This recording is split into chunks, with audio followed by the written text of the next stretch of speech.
Bali itu kan identik sama keindahan lautnya ya. Tapi ternyata ada sisi lain yang gak banyak orang tahu. Ada sebuah studi baru nih yang mengungkap harga yang harus dibayar oleh lingkungan yang tersembunyi tepat di bawah ombaknya yang terkenal itu. Jadi, coba bayangin deh, di bawah ombak Bali yang kelihatannya cantik itu, ternyata ada sebuah ekosistem vital yang lagi berjuang mati-matian buat bertahan hidup. Ini bukan sekedar pemandangan loh, ini adalah bagian penting dari kesehatan planet kita yang lagi terancam. Nah, para ilmuwan nemuin sesuatu yang penting banget di dasar laut. Pertanyaannya, apa sih yang mereka temuin? Dan apa artinya ini buat kita semua? Buat masa depan kita? Ini bukan cuma soal Bali, tapi cerminan masalah yang lebih besar.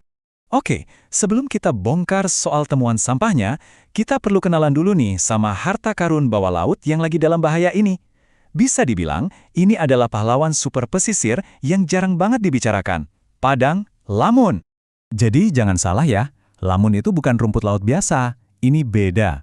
Anggap aja kayak padang rumput di darat, tapi ini adanya di bawah air. Mereka itu tumbuhan berbunga yang udah beradaptasi total buat hidup di laut, dan mereka membentuk ekosistem yang luar biasa subur. Nah, ini dia nih kekuatan supernya. Kenapa mereka penting banget? Pertama, padang lamun itu kayak kamar bayi buat ikan dan makhluk laut lainnya. Tempat mereka tumbuh besar. Terus, mereka ini jago banget nyerap karbon, jadi bantu banget buat ngelawan perubahan iklim. Gak cuma itu, akarnya yang kuat itu ngejaga dasar laut biar nggak erosi, plus bisa bikin air jadi jernih. Bener-bener insinyur ekosistem kan? Oke, sekarang kita udah tahu kan betapa berharganya lamun. Nah, ironisnya, penelitian ini membawa kita ke tempat yang kita kenal sebagai surga dunia, Bali. Tapi ternyata, ada sisi gelap di balik keindahan itu. Jadi, para peneliti ini nggak asal pilih tempat. Mereka fokus di 6 habitat lamun di seluruh Bali. Ada yang di lokasi sepi, minim turis, kayak di area Taman Nasional. Ada juga yang di lokasi yang super rame. Tujuannya? Jelas, buat membandingkan dan lihat bener nggak sih pariwisata itu punya dampak langsung ke ekosistem ini? Kita semua tahu Bali itu indah luar biasa. Tapi, ada harga tersembunyi nggak sih di balik semua itu? Atau konsekuensi yang harus dibayar oleh alam? Dan inilah jawabannya menyedihkan banget. Para peneliti nemuin sampah plastik banyak banget nyangkut di padang lamun. Bungkus makanan, botol, sedotan, semuanya ada. Ini bukan lagi soal kotor, ini beneran mencekik paru-paru laut kita dan merusak rumah bagi banyak makhluk hidup. Oke, mungkin ada yang nanya, gimana cara ilmuwan bisa seyakin itu kalau pariwisata penyebab utamanya? Nah, kuncinya ada di metode mereka yang sangat sistematis. Yuk kita intip gimana cara mereka jadi detektif sampah di bawah laut. Metodenya itu jelas banget. Pertama, mereka nentuin zonanya. Ada yang sepi turis, sedang, sampai yang ramai banget. Terus, mereka nyelam dan nyisir dasar laut pakai metode yang namanya transek. Setiap sampah yang ukurannya lebih dari 2,5 cm, mereka kumpulin, hitung, terus diklasifikasi. Benar-benar detail. Dan dari kerja detektif itu, muncullah data. Dan datanya, ini jujur aja lumayan bikin kaget. Siap-siap ya, kita bakal lihat angka-angka di balik bencana ini. Totalnya ada 1.056 keping sampah makro. Dan ingat, ini cuma dari 6 lokasi survei yang kecil loh. Coba bayangin, berapa banyak totalnya kalau disurvei di seluruh pesisir Bali. Angkanya pasti jauh lebih besar. Nah, grafik ini nunjukin semuanya dengan jelas. Lihat deh, yang paling kiri, itu zona yang sepi turis, kepadatan sampahnya cuma 0,03 item per meter persegi. Sekarang geser ke yang paling kanan, zona yang rame banget sama turis. Angkanya loncat jadi 0,30.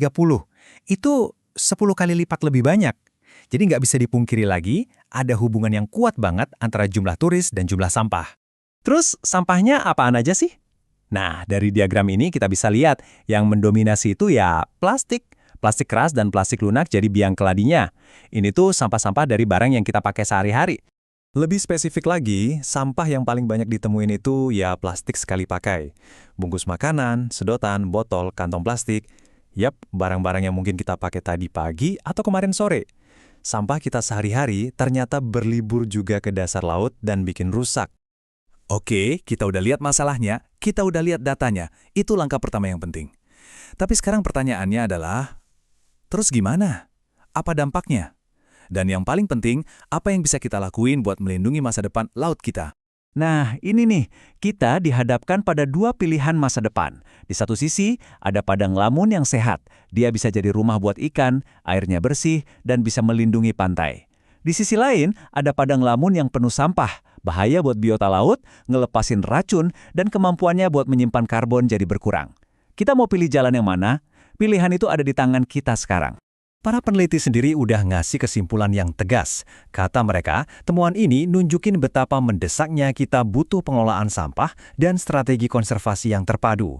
Ini bukan lagi sekedar temuan riset, ini adalah seruan untuk bertindak. Terus gimana langkah ke depannya? Studi ini ngasih beberapa jalan keluar yang jelas. Pertama, fokus kelola sampah di titik-titik ramai turis. Kedua, perkuat dan perluas kawasan konservasi perairan buat ngelindungin area-area penting.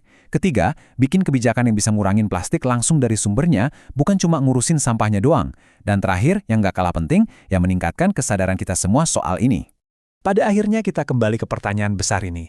Pariwisata dan konservasi, apa bisa jalan bareng? Kasus di Bali ini nunjukin ada konflik yang nyata. Jadi, tantangan buat kita semua adalah gimana caranya kita bisa menikmati alam yang indah ini tanpa ikut merusaknya. Gimana caranya kita bisa menyeimbangkan antara pariwisata yang menghasilkan uang dengan kesehatan bumi yang gak ternilai harganya.